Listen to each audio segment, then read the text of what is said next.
The great chamber of the Galactic Council stretched for nearly a kilometer in every direction. Floating platforms held representatives from 37 different species, each one watching the small human delegation standing at the center of the floor. Light from a dozen holographic displays bathed the room in soft blue, and the air hummed with translation devices working to convert thousands of languages into something everyone could understand. Minho stood alone at the speaking platform. He was not a tall man, and his simple gray uniform looked plain compared to the elaborate robes and ceremonial armor worn by the alien diplomats around him. But his eyes were steady, and his hands did not shake. Behind him, his aide G1 sat at a small desk, recording everything and feeding him information through a tiny device in his ear. The first speaker of the Velcrin Empire rose from his platform. Vecker was ancient even by his species' standards. His scaled skin turned pale with age, his 4 eyes clouded but still sharp with intelligence. He had led the council for 200 years, and his word was law among the stars. "The council has reviewed the evidence," Vecker announced, his deep voice echoing through the chamber. "Humanity's expansion into the Outer Rim territories has exceeded acceptable limits. Your military buildup threatens the balance of power that has maintained peace for 3,000 years. Your refusal to share critical technologies violates the spirit of cooperation that defines our union." Minho listened without expression. He had expected this. For months, human intelligence had tracked the private meetings, the secret agreements, the careful coalition building. The council had decided humanity's fate long before this hearing began. "Furthermore," Vecker continued, "your species' history of internal warfare demonstrates a dangerous instability. You have been part of our community for only 20 years. Yet you have already destabilized 3 economic regions and caused 2 diplomatic crises." From another platform, a Thrain philosopher named Kethos added his voice. The Thrain were tall, slender beings with skin like polished silver and eyes that seemed to hold the weight of centuries. They considered themselves the wisest species in the galaxy, and the council often deferred to their judgment on matters of ethics. "We do not make this decision with hatred," Kethos said, his tone gentle but firm. "We make it with concern. Humanity has great potential, but that potential must be guided. Left unchecked, your species will inevitably bring conflict to a galaxy that has known peace for millennia." Ji-Wan's fingers moved quickly across her tablet, pulling up data that contradicted almost everything the council claimed. Human expansion had been slower than 7 other species during their first 2 decades. Human military strength was barely half of the Velcrin fleet. The diplomatic crises had been caused by other species violating agreements, not humans, but she knew the data did not matter. This was not about facts. This was about fear. Vecker raised his hand, and the chamber fell silent. "The council's judgment is as follows. Humanity will immediately cease all expansion beyond current borders. 60% of the human fleet will be dismantled under council supervision. All human colonies will accept council oversight committees. Human military technology will be shared with the council for evaluation and potential restriction." The words hung in the air like a death sentence. Around the chamber, alien diplomats nodded in approval. Some looked relieved. Others looked satisfied, as if a problem had finally been solved. I and HO waited until the murmuring died down. Then he spoke, his voice calm and clear. "The council's terms are understood. I request 48 hours to consult with Earth before providing humanity's official response." Vecker's eyes narrowed slightly. He had expected arguments, protests, perhaps even threats. The human's quiet acceptance surprised him.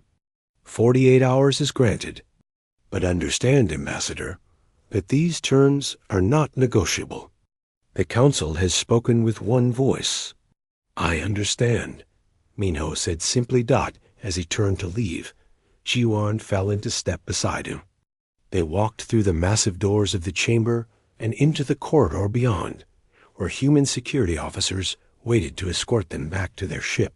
"They've already decided," Jiwan said quietly. "They don't want negotiation. They want submission." Min-Ho nodded. "I know." The intelligence reports were accurate. The Velkrin have been building this coalition for years. They see us as a threat to their dominance. The Thrain believe they're protecting the galaxy from another aggressive species. The others are just following along because they're afraid to stand alone. They reached the docking bay where their shuttle waited. Min-Ho paused at the entrance and looked back toward the council chamber. Thousands of years of galactic civilization, dozens of species working together in apparent harmony. But beneath the surface, he saw the truth. The council was not a democracy. It was an oligarchy, controlled by the oldest and most powerful species, and anyone who threatened their position would be dealt with. "What will Earth say?" Jiwan asked. Min-Ho was quiet for a long moment. "Earth will say what Earth has always said when faced with those who demand submission." They boarded the shuttle, and within minutes they were rising away from the council station. Through the viewport, Jiwan watched the massive structure shrink into the distance. It was beautiful in a cold way, all gleaming metal and precise angles, a monument to alien engineering and alien pride. "They think we need them," she said. "Yes," Min-Ho agreed. "Do we?" Min-Ho turned from the viewport and met her eyes. In his gaze, Jiwan saw something she had never seen before in her years of working with him. Not anger, not fear, but a deep and terrible certainty. "No," he said, "but they are about to learn how much they need us." The shuttle jumped to slipspace, carrying humanity's answer back to Earth. Behind them, the council celebrated what they believed was a victory. They had put the troublesome humans in their place. Order had been restored. The galaxy was safe. They had no idea what was coming. In the council chamber, Vekka received reports that human communications had gone dark across all channels. He dismissed it as expected behavior. The humans were sulking, nothing more. In 2 days, they would return with their agreement, and the matter would be closed. Kethos, the Thrain philosopher, felt a strange unease in his mind. He had studied humans extensively, read their history, analyzed their psychology. Something about the ambassador's calm acceptance troubled him. Humans did not accept defeat quietly. Their entire history was a testament to resistance, to struggle, to fighting against impossible odds. But surely, Kethos thought, they understood the reality of their situation. 37 species against one. The combined might of 3,000 years of civilization. No rational species would choose conflict over survival. He pushed the doubt aside and returned to his meditations. In 48 hours, the humans would submit, and the galaxy would continue as it always had. He was very wrong. 40-8 hours passed, and Min-Ho returned to the council chamber. He stood at the same speaking platform, wearing the same simple gray uniform, showing the same calm expression. But something had changed. The alien diplomats could feel it, though they could not name it. The air itself seemed heavier. Vecker looked down from his platform with the confidence of someone who already knew the outcome. "Ambassador Min-Ho, the Council awaits humanity's response to our terms." Min-Ho took a slow breath. When he spoke, his voice carried to every corner of the vast chamber. "Humanity respectfully declines the Council's terms." Silence. Complete and absolute silence. For a long moment, no one moved. Then Vecker leaned forward, his 4 eyes blinking in confusion. "I do not think I understood you correctly, Ambassador." "You understood perfectly," Min-Ho replied. "Humanity will not dismantle its fleet. Humanity will not accept oversight committees. Humanity will not surrender its sovereignty to the Council's judgment." He paused, letting the words settle. Effective immediately, humanity is withdrawing from all Council territories and agreements. All human citizens will evacuate Council space within 7 days. All treaties, trade agreements, and diplomatic relations are hereby terminated. The chamber exploded into chaos. Diplomats shouted in dozens of languages. Translation devices struggled to keep up. Vecker slammed his hand against his platform, demanding order. But no one listened. INHO simply turned and walked out. Across the galaxy, the withdrawal began. Taijin stood on the bridge of his battleship, the Hammer of Soul, watching his fleet assemble at the edge of the outer rim. 47 vessels, everything from destroyers to heavy cruisers, all preparing for the long journey home. His orders had arrived 3 hours ago, and they were unlike anything he had ever received. Leave everything. Engage with no one. Answer no questions. Speak to no one. Just go. Commander, his sensor officer reported. Velkrin patrol approaching. 3 ships, light cruiser class. They're requesting communication. Taijin did not respond? Sir? They're demanding we explain our movements. Navigation, Taijin said calmly. Is the fleet ready for slipspace jump? Yes, Commander. Execute. 47 ships vanished from normal space without a single word to the Velkrin patrol. The alien commander was left staring at empty space, confused and angry, with no explanation for what had just happened. Across Council space, the same scene repeated itself hundreds of times. Human freighters abandoned their cargo routes. Human engineers walked away from joint projects. Human soldiers emptied their barracks on shared stations and boarded transports home. Sumin had worked at the Kepler 442 research station for 8 years. She was the chief engineer, responsible for maintaining the delicate systems that powered the joint human-Thrain scientific experiments. The work had been the highlight of her career. A chance to collaborate with one of the galaxy's most advanced species. Now she stood in the main laboratory, systematically deleting every file, every record, every trace of human involvement. Her Thrain colleague, a scientist named Velith, watched with growing horror. Sumin, please. You cannot do this. Years of research, gone. We were so close to a breakthrough in quantum field theory. I know, Sumin said quietly. Her hands did not stop moving across the console. Then why? Why destroy everything we built together? Sumin paused. She looked at Velith, and for a moment her professional mask slipped, revealing the grief underneath.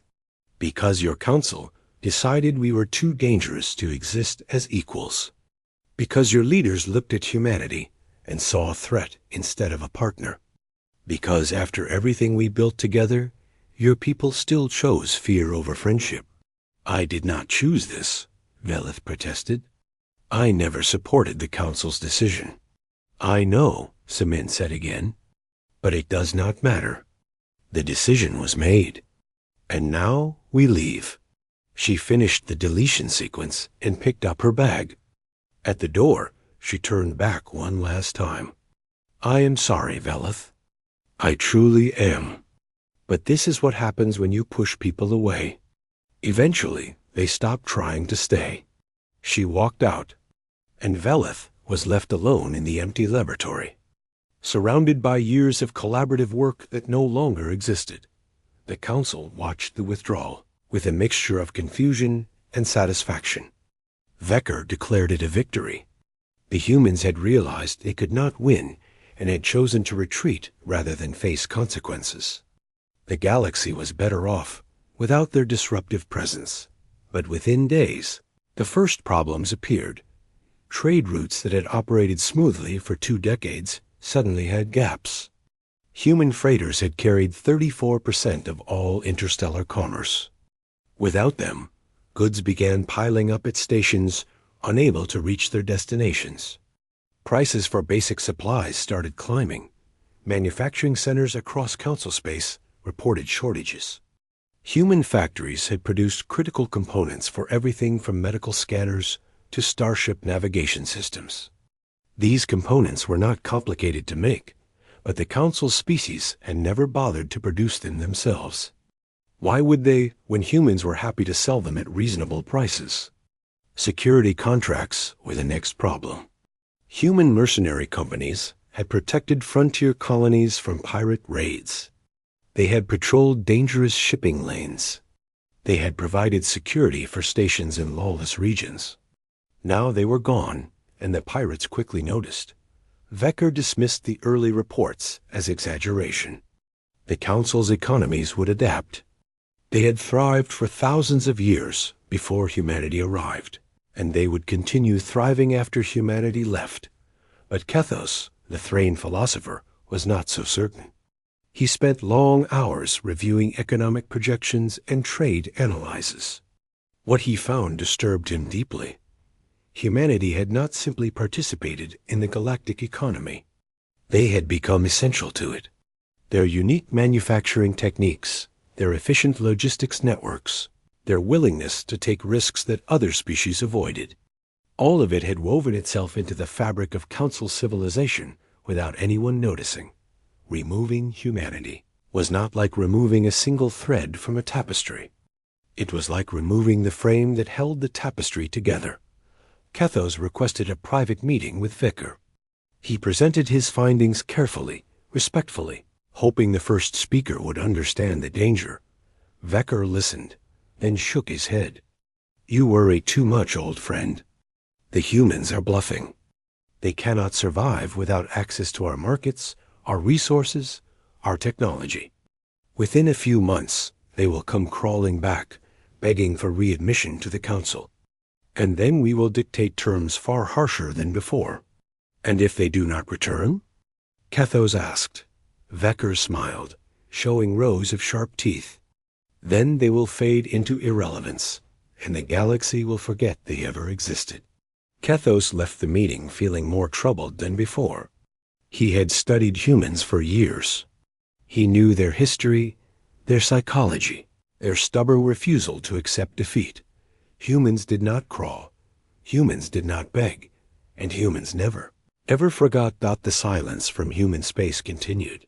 No communications. No trade offers. No diplomatic overtures.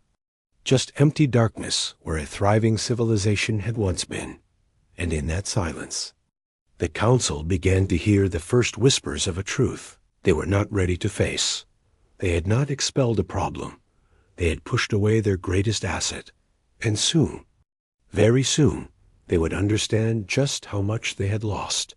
6 months after humanity's withdrawal, the Thrain homeworld faced something it had not experienced in over 1,000 years. Hunger. The great cities of the Thrain collective were marvels of architecture and philosophy. Towering spires of crystal and metal reached toward the sky. Gardens filled with rare plants from 100 worlds decorated every public space. The Thrain had built a civilization based on wisdom, art, and contemplation. They had moved beyond concerns about food and shelter long ago. Or so they believed. Kethos walked through the streets of the capital and saw what no Thrain philosopher wanted to admit. Empty market stalls where exotic foods had once been sold. Long lines outside distribution centers where basic nutrition packs were rationed. Children looking thinner than they should. Human agricultural worlds had supplied 40% of the Thrain diet. Not because the Thrain could not grow their own food, but because it was easier to buy it. Human farms were efficient, their yields enormous, their prices fair. Why dedicate precious land to agriculture when humans were happy to provide? Now those shipments had stopped, and the Thrain discovered that rebuilding an agricultural sector took time. They did not have. Kethos submitted his report to the High Council. Projections showed that without intervention, food shortages would become critical within 3 months. Rationing could extend that to 6 months. Beyond that, the numbers became very dark indeed. The Velcrin Empire faced different problems. Their military had always been the most powerful in the Council. their fleet the largest, their technology the most advanced. But that technology had a weakness no one had noticed until now. Admiral Rekan stood in the maintenance bay of his flagship and stared at rows of grounded fighters. 57 advanced strike craft, each one capable of destroying a small moon. All of them useless. Quantum processors, his chief engineer explained. Human manufactured. Every fighter in the fleet uses them for targeting and navigation. We do not have the capability to produce replacements. Then acquire them, Reckon demanded. Buy them from someone else. Steal them if necessary. There is no one else, Admiral. Humans were the only species producing processors of this quality. Some council members have tried to reverse engineer them, but the manufacturing process is incredibly complex. Our best estimates suggest it will take 5 to 7 years to develop domestic production. 5 to 7 years. Reckon felt cold despite the warm air. 5 to 7 years with a crippled fleet. 5 to 7 years during which the Valkyrian Empire would be vulnerable to anyone bold enough to challenge them. He reported to Vecker immediately. The first speaker listened with growing anger, but the anger was directed at the messengers rather than the message. This is unacceptable, Vecker snarled. How did we become so dependent on these primitives? They were not primitives, Reckon said carefully. That was our mistake. We saw them as newcomers, as children playing at civilization. We never realized how much we relied on what they provided. Then find alternatives. The Council has 37 species. Surely one of them can replace human manufacturing. Reckon hesitated. We have tried, First Speaker. The Dendari Mining Consortium cannot operate without human drilling technology. The medical equipment on most council stations requires human replacement parts. Even our communication networks use human-designed relay systems. Vecker was silent for a long moment. When he spoke again, his voice was quieter, more controlled. Send expeditions to human space. Re-establish contact. We will renegotiate. We have tried that as well, Reckon admitted. Our ships reach the border, and they are turned away by automated systems. The message is always the same. Council vessels are not permitted. In Terran Federation space. Then force your way. Through. The automated defenses destroyed 2 of our scout ships when they attempted to cross the border without permission. We could send a larger fleet, but that would be an act of war, and in our current condition, we are not certain of victory. The truth of that statement hung in the air like poison. The mighty Valkyrian Empire, reduced to uncertainty against a species they had dismissed as inferior only 6 months ago. On the neutral station of Crosspoint, Yuna watched the collapse unfold from a distance. She was a human economist who had chosen to remain outside both Council and Terran space. Her reasons were complicated. She had friends among the Council species, colleagues she had worked with for years. She could not bring herself to abandon them entirely, but she also could not help them. Her credentials had been revoked when humanity withdrew.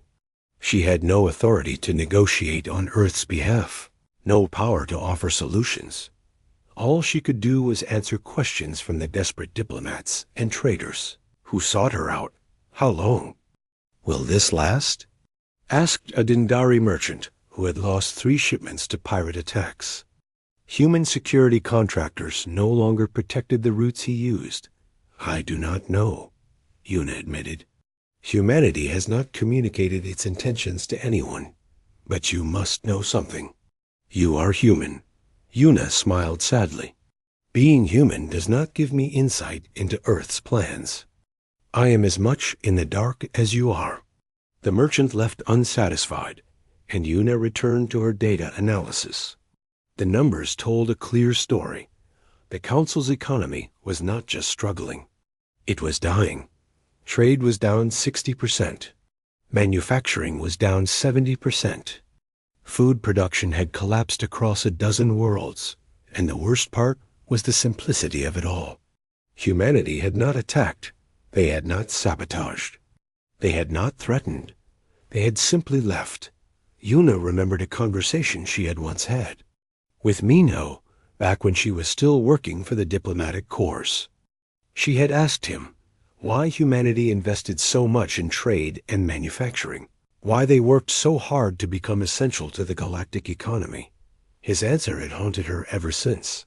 Because the best defense is not a weapon, he had said. The best defense is making sure that attacking you hurts the attacker more than it hurts you. Make yourself necessary, and no one will want to destroy you. The Council had not destroyed humanity, but they had pushed humanity away, and now they were discovering the cost. On the Velkrin homeworld, Vecker addressed the full Council for the first time since the withdrawal.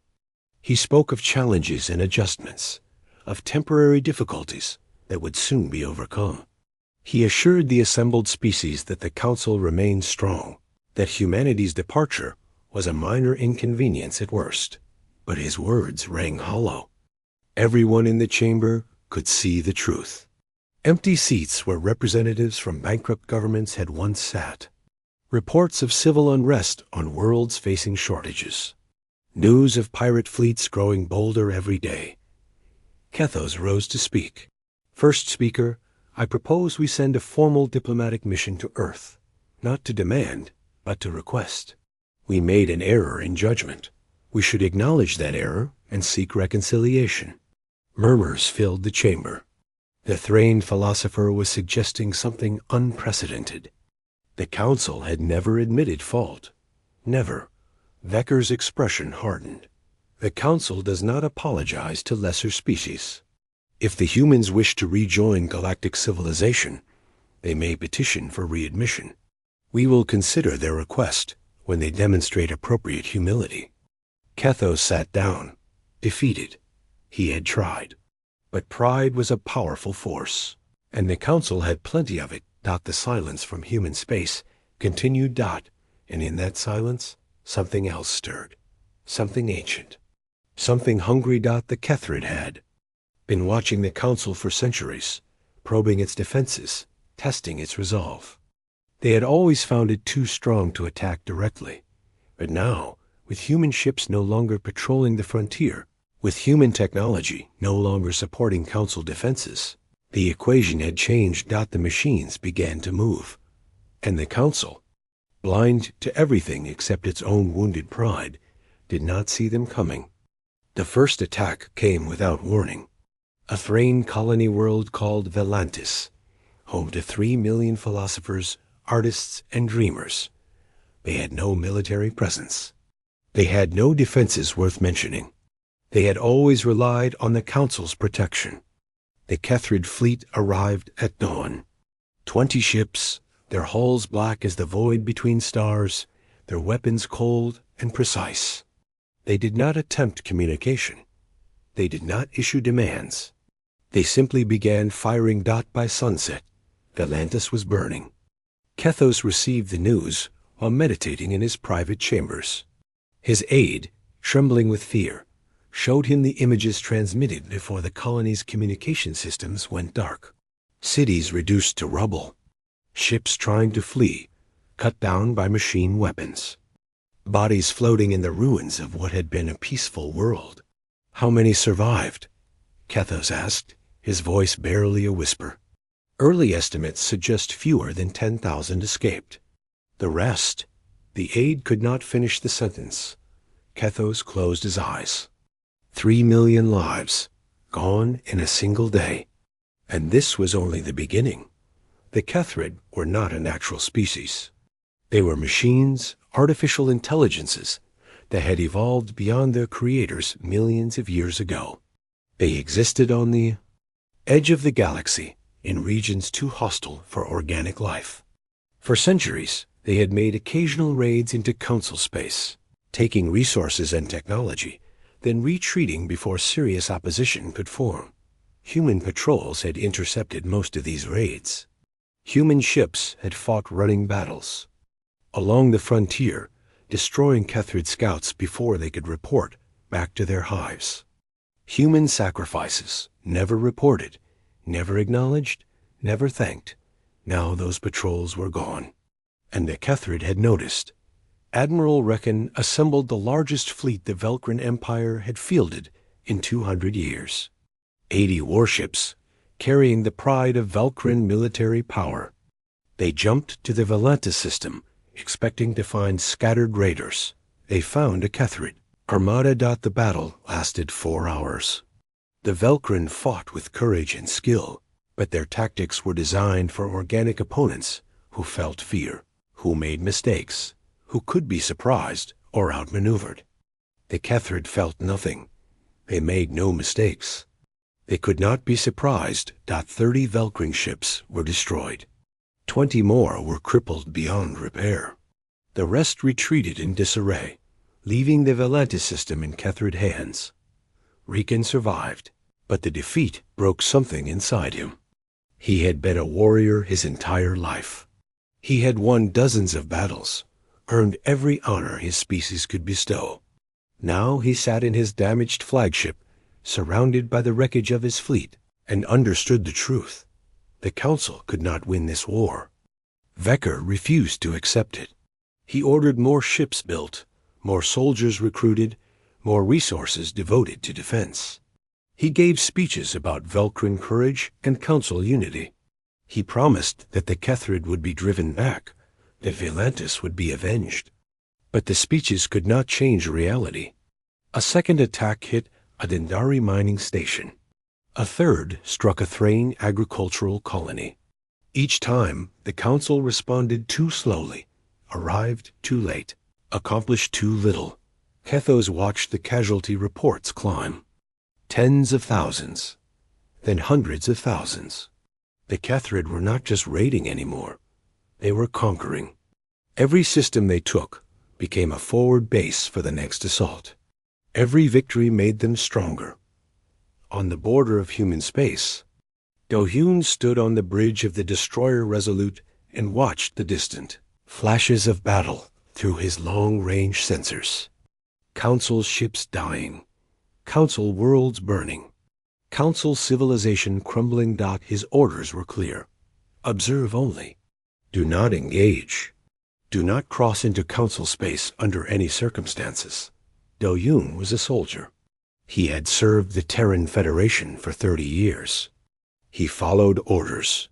But watching innocent people die while he did nothing tested him in ways he had never experienced. His weapons officer, Gina, stood beside him. She was younger, more idealistic, less scarred by years of service. She watched the same sensor readings with tears in her eyes. "We could help them," she said quietly. "One destroyer would not change the war, but we could save some of them. The civilian transports, the escape pods, we could save some."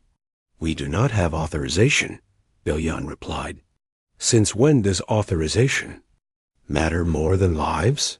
Do-Hyun turned to look at her. He saw the fire in her eyes, the desperate need to do something, anything. He had felt that fire once, long ago, before years of watching politicians make decisions that cost soldiers their lives, before he learned that sometimes following orders was the only way to survive. "The Council judged us," he said. "They decided we were too dangerous to exist as equals. They demanded our submission. We left instead. What happens next is their responsibility, not ours. But they are dying." "Yes." Do-Hyun's voice was heavy with sorrow. "They are dying because their leaders were too proud to see the truth, too arrogant to accept help, too blind to recognize a real threat until it was too late." Gina was silent for a long moment. Then she pointed to the sensor display. "The Kethrid are not stopping at Council space. Look at their pattern. They are building a perimeter. In 6 months, maybe a year, they will have enough territory to launch attacks on us." Do-Hyun had already seen the projections. Earth's admirals had seen them too. The Kethrid were not just conquering the Council. They were positioning themselves for a two-front war against humanity. "That is why we observe," he said. We need to understand their tactics, their capabilities, their weaknesses. When the time comes, we will be ready. And if the council falls, before that time comes, then we will face the Kethrid alone. Gina shook her head. There has to be another way. The council made a mistake, but they do not deserve extinction. Do-Yun did not answer. He returned his attention to the sensor display, watching the distant lights of battle flicker and die. Somewhere out there, council ships were making their last stands. Council soldiers were dying for worlds that would fall anyway. Council civilians were praying to gods who did not answer. He thought about the council's judgment, the accusations, the demands, the absolute certainty that humanity was the problem, that removing humanity would make the galaxy safe. They had been so sure, so confident, so wrong, and now they were paying the price. In the council chambers, Vecker faced a truth he could no longer deny. The military reports were clear. The economic projections were clear. The death toll was clear. The council was losing. Kethos stood before the assembled representatives and made a proposal. That would have been unthinkable 1 year ago. We must ask humanity for help. Silence filled the chamber. Then Vecker spoke, his voice tired and old. You would have us beg the species we condemned? I would have us survive, Kethos replied. Pride is a luxury we can no longer afford. The humans have ships. They have technology. They have experience fighting the Kethrid that we never knew about. Without them, we will fall. All of us. Every species, every world, every life. Vecker looked around the chamber. He saw fear in the eyes of his fellow representatives. Fear of the Kethrid. Fear of extinction. Fear of a future without hope. And somewhere beneath the fear, he saw something else. Shame. They had judged humanity. They had condemned humanity. They had pushed humanity away. Now they needed humanity to save them. The vote was unanimous. For the first time in its 3,000-year history, the Galactic Council would ask a junior species for help. The message was sent to Earth. And across the border.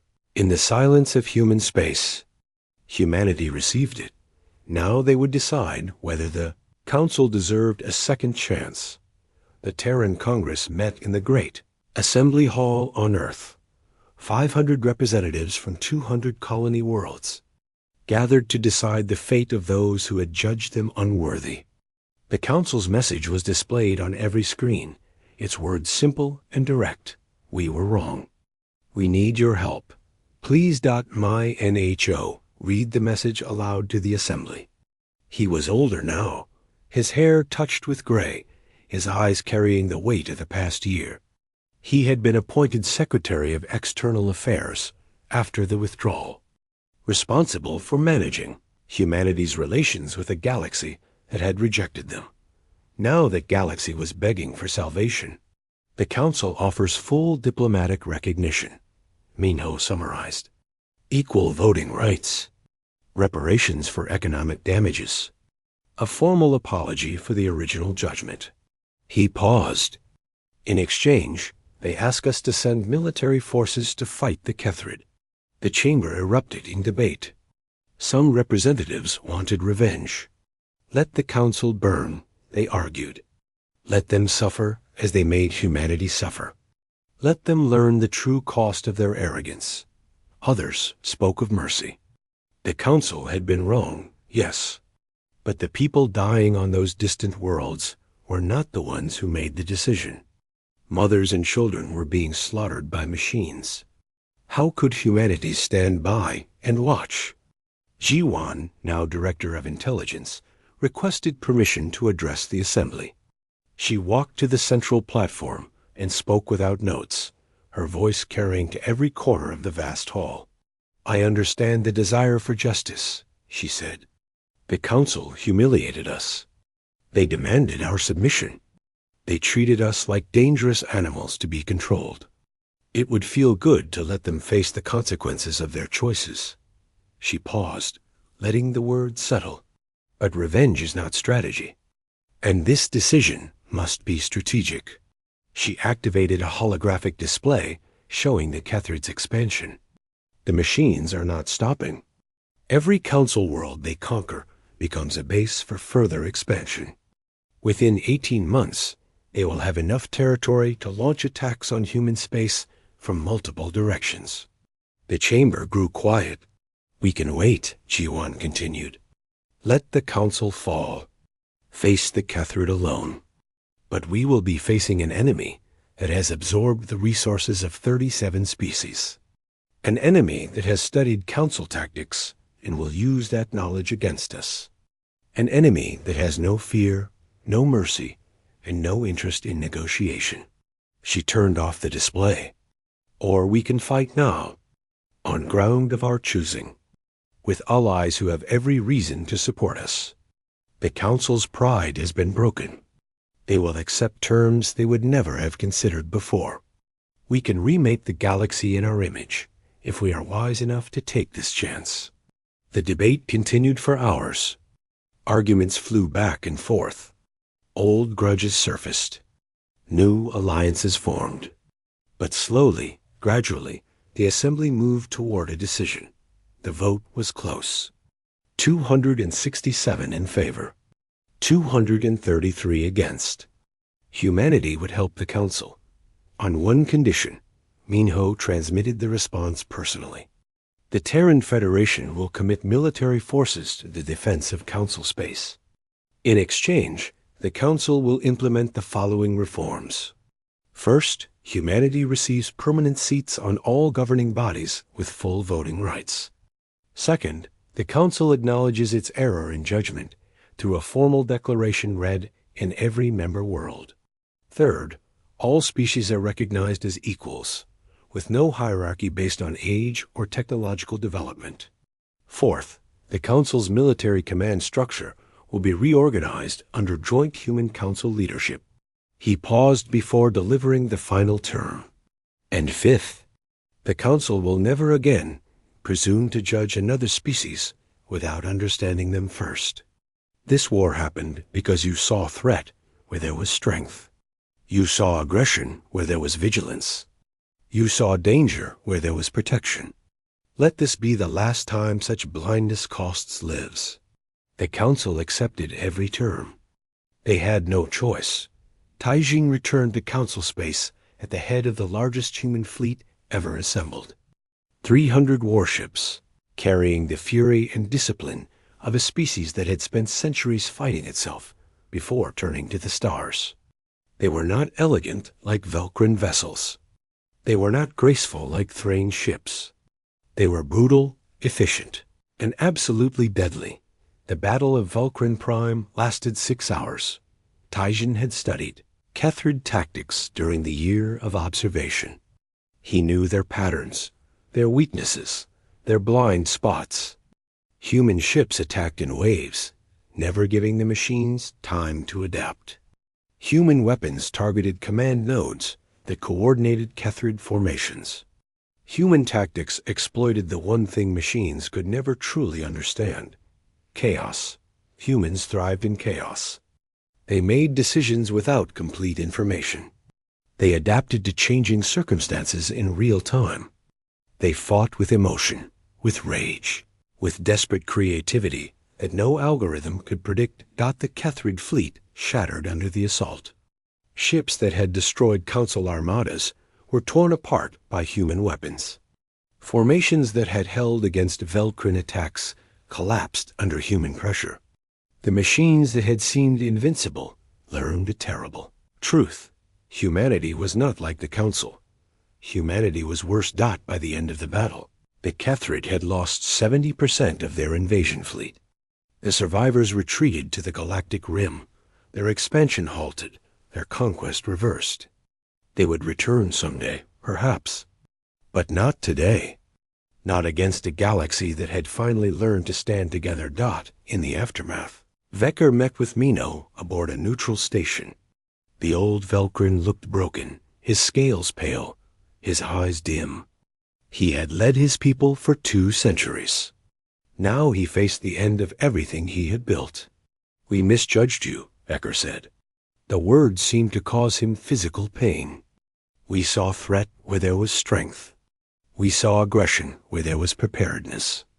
We asked you to become weak so we could feel safe, and we nearly destroyed ourselves in the process."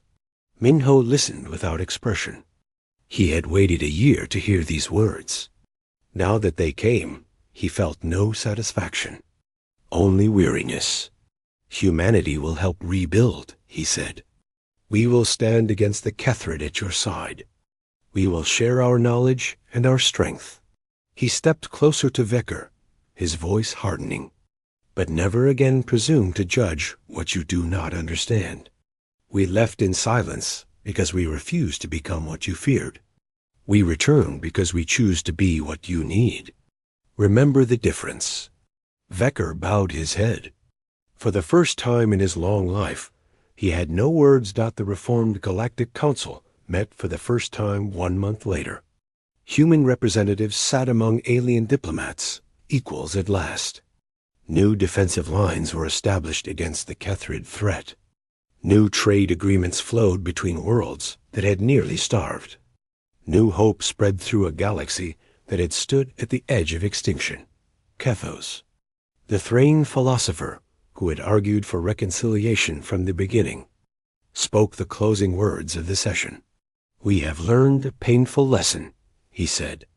"We thought wisdom meant controlling what we feared. We thought strength meant suppressing those who were different. We were wrong. True wisdom means understanding before judging. True strength means standing together, not forcing others to kneel." He looked at Minho, who sat among the human delegation. "Humanity taught us this lesson. They taught it by leaving, by letting us face the consequences of our choices, by returning when we finally asked with humility instead of demanding with pride. They could have let us fall. They chose to lift us up instead." The chamber was silent. "Let us never forget," Kethos concluded. "Let us never again mistake silence for weakness, or withdrawal for defeat." The humans left without a word because words had failed. They returned when we're ready to listen. May we always be ready to listen from this day forward. The session ended. The delegates departed. The galaxy began to heal. And in the silence between the stars, humanity watched over a universe that had finally learned to see them clearly.